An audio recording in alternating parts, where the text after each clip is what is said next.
Le bouquetin des Alpes est une chèvre sauvage qui vit dans les montagnes du nord de l'Italie. Ce sont de bons sauteurs et des grimpeurs agiles.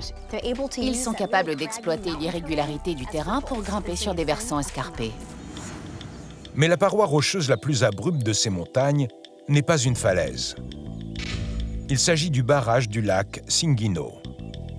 Construit dans les années 30, c'est un mur de pierre qui s'étire sur près de 50 mètres de hauteur. Mais le plus époustouflant n'est pas cette merveille d'ingénierie. En regardant de plus près, vous allez découvrir une chose totalement surréaliste. Sur la paroi à pic, une silhouette avance, perchée sur des sabots. C'est un bouquetin femelle. Elle se balade sur le mur quasi vertical du barrage. Au moindre faux pas, c'est la chute fatale. Ce mur est plus lisse qu'un flanc de montagne. Et il n'y a pas les crevasses et les parties saillantes dont se servent habituellement les bouquetins. Alors pourquoi se lancer dans cette mortelle randonnée? Pour pouvoir lécher les pierres salées dont est fait le mur du barrage. Le sel est un minéral essentiel qui fait défaut dans le régime végétarien des chèvres.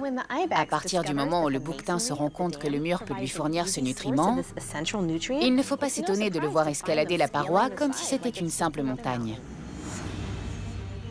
Mais malgré l'agilité légendaire du bouquetin, cette situation est extrême. Le moindre faux pas risque d'envoyer l'animal 30 mètres plus bas, où l'attend une mort certaine. Et le plus incroyable, c'est qu'elle n'est pas seule. Son petit a décidé de la suivre pour goûter à cet encas salé qui pourrait bien être le dernier. Maintenant, ils sont deux à être dans une situation périlleuse. Soudain, un vent violent balaie le barrage. La mer avance d'un pas incertain. La fin est peut-être proche. Mais par miracle, le bouquetin parvient à garder l'équilibre malgré les éléments. Et pendant tout ce temps, son petit la suit de près.